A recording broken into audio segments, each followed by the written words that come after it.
E olha quem voltou, a sua aula de sociologia querida. Querida sim, hein? Estamos aqui falando sobre temas polêmicos. Mas é a polêmica que faz a nossa engrenagem funcionar. E sem pensamento o ser humano é um vazio, né? Nós precisamos preencher a nossa mente de reflexão crítica, sempre, tá?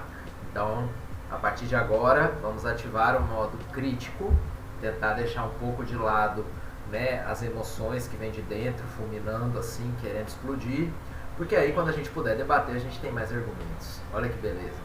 Continuamos falando sobre a nossa querida política. Sim, a política tem que voltar a ser algo querido, algo que a gente já compreendeu que faz parte da nossa vida, querendo ou não. Não podemos mais confundir política com partidos políticos, né? O partido político é somente uma forma de exercer política, mas ela está presente na nossa vida toda. Então, por que não falar sobre ela em todos os momentos cabíveis, não é? Então, aqui, o tema da aula de hoje é: política é tudo igual? Tem certeza? Acho que não, hein? Aula 4 de Sociologia, vamos lá. Continuando aqui o nosso resumo da aula de hoje. Vamos falar sobre ele, o tão esperado espectro político, né? Aonde você se situa? Aonde eu me situo? Aonde as pessoas se situam, né? Para começar, a gente vai ter aquelas boas e velhas frases disparadoras, um momento de reflexão inicial, aquilo que vai dar o ponto de partida para as nossas discussões. Depois a gente volta a falar sobre uma velha amiga lá da nossa unidade 1, chamada ideologia. É ela, desculpe, engasguei. É a ideologia, fiquei emocionado com ela, que vai hoje preencher a nossa aula de sentido e que vai fazer a seguinte pergunta: será que é possível ser neutro? Ou será que neutro é só o detergente que eu uso? Depois a gente vai falar sobre esquerda e direita. Que diabos é isso? Que todo mundo fala, mas ninguém tem consciência do que é que está falando. Ninguém não, né? Muita gente tem. Mas a maioria só fala, ou se posiciona sem antes saber o que é que cabe, aonde cabe falar de esquerda e direita nos dias de hoje. E no ponto 4 a gente chega no espectro. Eu vou localizar as ideologias contemporâneas, antigas, nessa nossa régua que eu peguei emprestado aí de uma grande produtora de conteúdos chamada Gabriela Prioli, formada em Direito. E ela produziu essa regra política aí que vai ajudar bastante a gente enxergar os 50 tons de política que existe entre a direita e a esquerda. E por último eu vou trazer alguns representantes contemporâneos, alguns movimentos, partidos, que representam essas ideologias para a gente ver que política não é tudo igual e por que é que eles se debatem tanto. Vamos lá? Para começar, eu trago aqui uma frase que todo mundo já escutou uma vez na vida: política, futebol e religião não se discute. Ah, gente, será mesmo, né? Talvez grande parte do problema que a gente está vivendo nos dias de hoje, no Brasil e no mundo, seja porque a gente assumiu essa posição de não querer falar sobre temas polêmicos. E aí, por a gente não falar sobre eles, eles acabam dominando a nossa vida da mesma forma. E a gente é pego de surpresa, né? A gente é dominado por questões que a gente não domina. Então a gente precisa sim discutir política, né? Isso não quer dizer que a gente vai sair na voadora, Hadouken, dando aí golpes e gritos e agressões nas pessoas que não pensam como nós. Não. Mesmo porque aqui, na nossa Constituição Federal de 88, já traz no artigo número 1, que vocês já leram, que a República Federativa do Brasil, ela tem como princípio, né? Ela tem como um dos seus fundamentos, no item 5, o pluralismo político. Então está previsto na Constituição que as pessoas tenham divergências, que as pessoas pensem diferente. E isso é saudável para a democracia, desde que o pensamento de uma pessoa não invada a liberdade da outra pessoa também se manifestar diferentemente, né? E para a gente falar um pouco sobre isso, eu vou retomar um autor que já é caro de vocês desde o primeiro ano, o nosso querido Max Weber, e a gente vai falar sobre o problema da neutralidade. Vamos levantar uma polêmica que apareceu essa semana agora nas redes sociais com uma atriz global que levantou um assunto que já estava aí presente há muito tempo, mas foi manifestado de novo através da fala dela, que foi Juliana Paes. Para quem não viu, Juliana Paes, ela publicou um vídeo nas suas redes sociais muito incomodada porque as pessoas estão cobrando de todos os atores, atrizes, as pessoas de influência, que essas pessoas se posicionem. E ela está muito incomodada porque ela não é nenhum nem outro. Ela não é bolsominion, segundo ela, mas ela também não quer Lula de volta. E aí ela disse o seguinte: não apoio ideias da extrema-direita e não apoio delírios comunistas da extrema-esquerda. Tudo isso porque as pessoas estavam cobrando que ela se posicionasse a partir da morte de Paulo Gustavo e a partir da morte de quase 500 mil pessoas no Brasil. Porque é que o governo federal de agora não está cumprindo o seu papel para controlar a pandemia e, mais do que isso, está até negando que a pandemia tem esse impacto todo, né? Um governo aí que, independente, né, dela ter que se posicionar entre o polo e o outro, ela é uma pessoa com milhões de seguidores na internet e que ela poderia usar essa plataforma, então, para cobrar pessoas que estão no poder, né, para acelerar a vacinação, para que a economia, inclusive, volte a funcionar como deveria, porque as pessoas estão paradas muitas vezes, para cobrar, inclusive, uma atenção às pessoas que estão à margem da sociedade, sofrendo os maiores impactos com essa pandemia, né? Mas não, a preocupação da Juliana Paes foi uma luta, uma cobrança que as pessoas respeitem a neutralidade dela, porque, segundo ela, nem Lula nem Bolsonaro a representam. E aí, já conseguiram identificar qual o problema nesse pensamento? Exatamente, gente, não existe só Lula e Bolsonaro, né? E nem mesmo Lula e Bolsonaro representam a esquerda e a direita como um todo. A fala da Juliana Paes é um exemplo claro de como no Brasil falta termos educação política.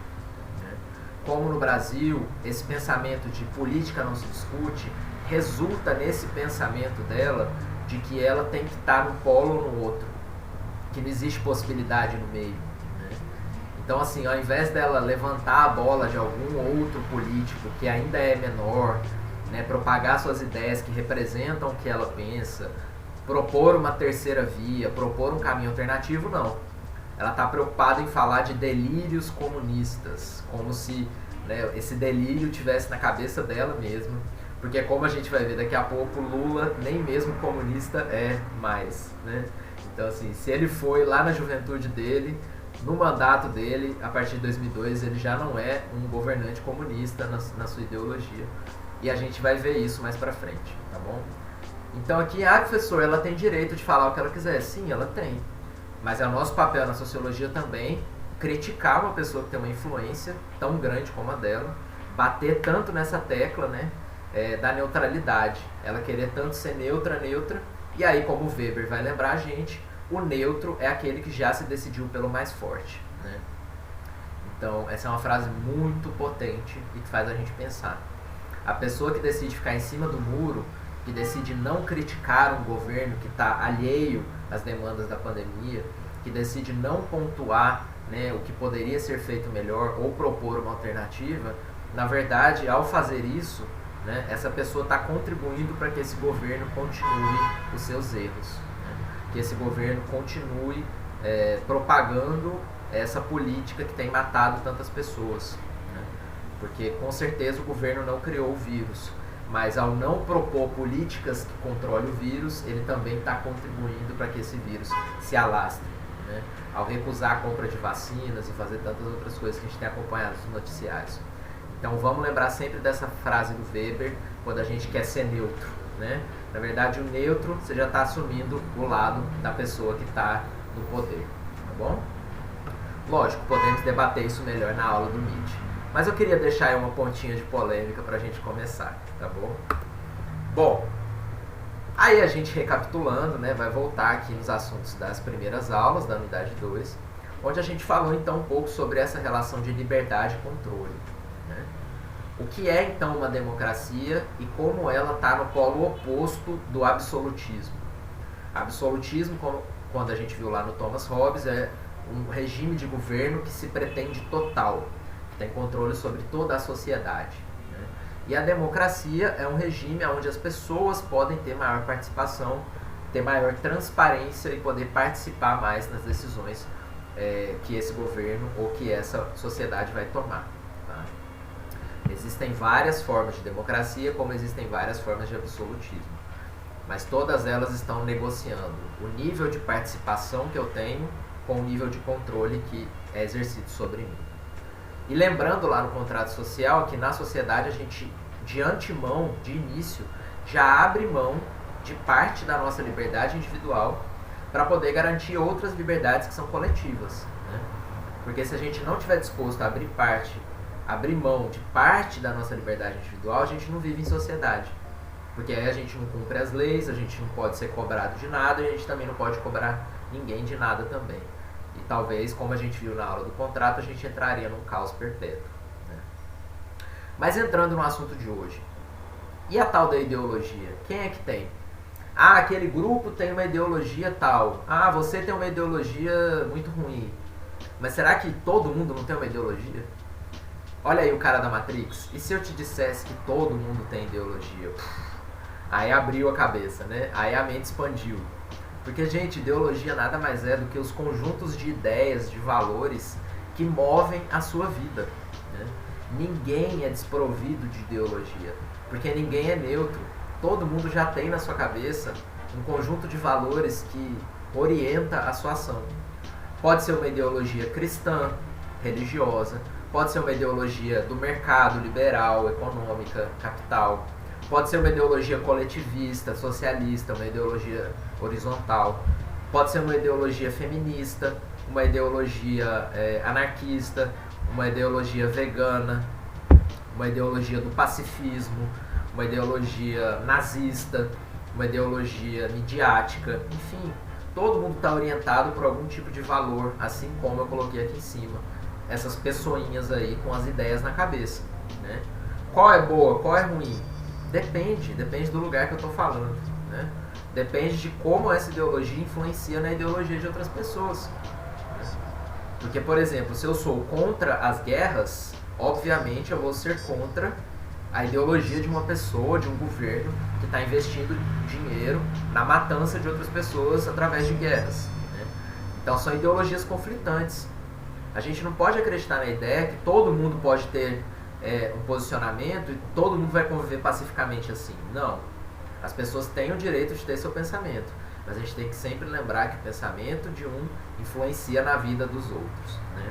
E é por isso que política é tão complexo, porque é um jogo de forças. É uma relação de forças, né? A ideologia que cresce mais vai dominando a que cresce menos.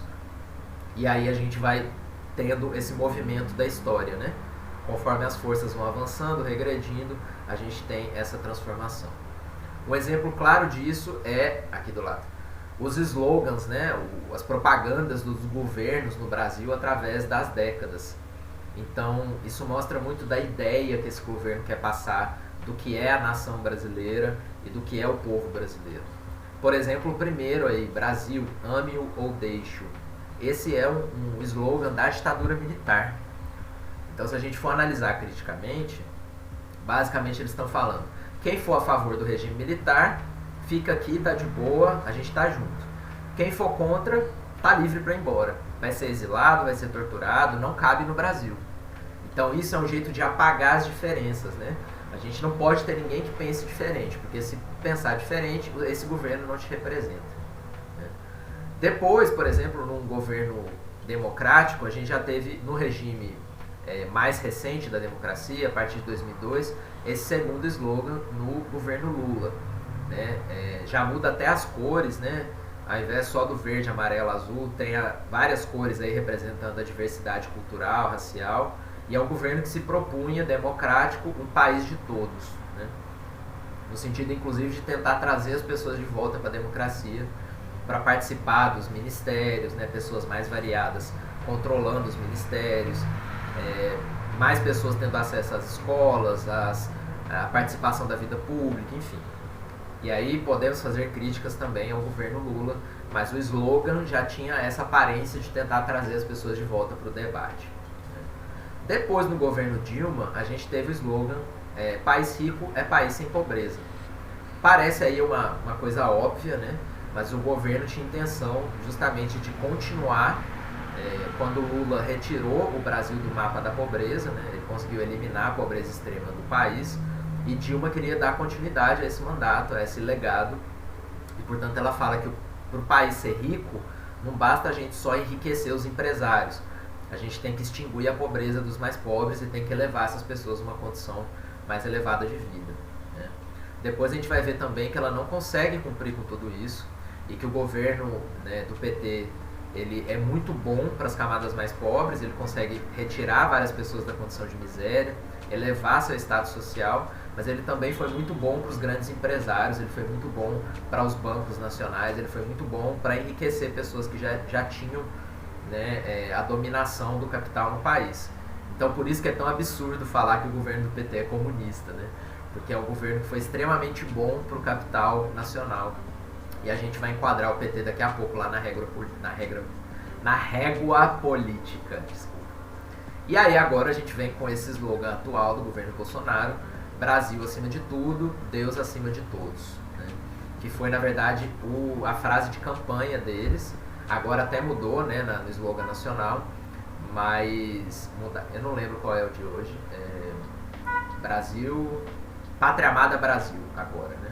Mas na época da campanha era Brasil acima de tudo, Deus acima de todos. Aí lembra muito, né, o slogan da ditadura militar, porque é um governo que não tem vergonha de falar que é um grande admirador do regime militar, né? Então quando ele fala Brasil acima de tudo, ele está dizendo, né, que o governo brasileiro está acima de qualquer tipo de diferença que possa ir contra ele. E Deus acima de todos, ou seja, não cabe nem diversidade religiosa, né? Ou você está abaixo desse Deus que ele crê, ou você não tem lugar aqui, né? Ah, professor, mas aí tem que valorizar Deus, não sei o quê. Mas aí você tem que lembrar que isso cabe na sua ideologia religiosa, né? Existe na Constituição o Estado laico. O governo brasileiro não pode carregar a ideologia religiosa para dentro de si. O presidente pode ter religião, claro que pode. Mas o Estado brasileiro não pode representar só os cristãos, né? Porque senão você apaga todas as outras matrizes religiosas que existem no Brasil. E aí cabe, né, elas não cabem mais no jogo democrático, certo? Tudo isso para a gente ver que até mesmo a propaganda do governo mostra a ideologia que está sendo veiculada nesse momento, tá bom? Bom, para dar continuação aqui rapidamente, a gente vai fazer um rápido jogo de memória aí sobre o que é a Revolução Francesa e por que é que ela é tão importante para a gente entender política. A Revolução Francesa foi uma das maiores revoluções que aconteceram na Europa, na época moderna, que dão características da nossa república de hoje, né? Então, se a gente tem uma Constituição hoje, se a gente tem a divisão dos 3 poderes, se a gente tem um presidente, tudo isso é graças à Revolução, que retirou a nobreza do poder, essa monarquia absolutista, né?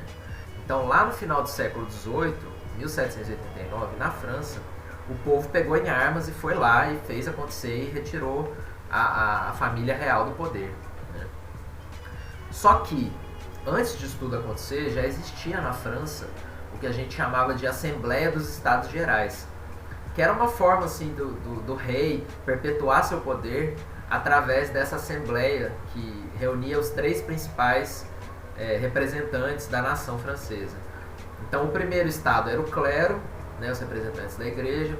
O segundo estado era a nobreza, a família real, os aristocratas e por aí vai. E o terceiro estado, o povo, os camponeses, os artesãos, a pequena burguesia, né? Então, se a gente lembra, na Idade Média, os nobres e o clero, eles eram praticamente aliados, né? Eles trabalhavam juntos. E aí, quem é que ganha numa votação sempre? Entre 3 pessoas, se você tem 2 que sempre votam junto, o povo praticamente nunca conseguia ganhar votação nenhuma, né? Então por isso que eu falo que essa assembleia era usada para o rei perpetuar seu poder, porque ele tinha controle tanto na nobreza quanto no clero. Então acaba que o povo não tinha vez, porque ele era voto vencido, né? Isso veio mudar na Revolução Francesa, quando a gente transformou, né, os franceses transformaram a monarquia numa república e se juntaram numa grande assembleia legislativa, principalmente a partir do ano de 1791. Então, 2 anos aí depois, né, da Revolução mesmo, o calor da Revolução ter acontecido, né? E essa Assembleia já não tinha mais a nobreza, já não tinha mais a figura do rei, por exemplo, nem do clero, era mais representantes do povo mesmo, mas acaba que o povo também não pensa igual, né? Então, como a imagem aqui em cima ilustra, eles se dividiam em grandes assembleias e os lados, né, se dividiam em dois. Então você tinha os jacobinos, que era essa representação dos pequenos burgueses, né, de pessoas que tinham aí comerciantes, pequenos banqueiros, alguns representantes da nobreza mais baixa, né, e os camponeses, o povão, né, os representantes do povo que tinham acesso a essas discussões e que eram republicanos, eles queriam a república, eles não queriam mais a monarquia, eles queriam a participação do povo, as decisões do povo. Portanto, os jacobinos eles eram mais revolucionários, né? Eles não queriam negociar com o rei, negociar com a nobreza, eles queriam transformar a França numa república. Os girondinos, por outro lado, já era uma burguesia mais ilustrada, né? Pessoas que já tinham mais acesso aos estudos, à academia, a estudos elitistas mesmo, né? Pessoas mais da elite. E eles eram mais amigos da monarquia, da nobreza, representantes da nobreza. Então eles não queriam tanto revolucionar a França, eles queriam manter a monarquia, mas eles queriam uma monarquia com mais acesso do povo. Então deixar de ser uma monarquia absolutista para ser uma monarquia constitucional, uma monarquia onde o povo tivesse mais voz. Portanto, os girondinos eram mais moderados, mais conservadores, né? Eles achavam que o povo ia sair da fome, ia deixar de morrer somente dialogando com a nobreza.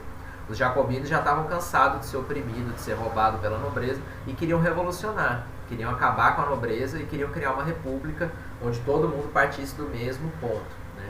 E a gente não tivesse mais essa hierarquia tão grande, tá? Tá vendo que aí já começa a surgir a raiz de uma ideia de esquerda e de uma ideia de direita? Aqui no meu vídeo está ao contrário, mas direita aqui, esquerda aqui, né? Então, a ideia de esquerda e direita que a gente tem hoje, ela tem muita fonte, né, suas origens muito fortes na Revolução Francesa.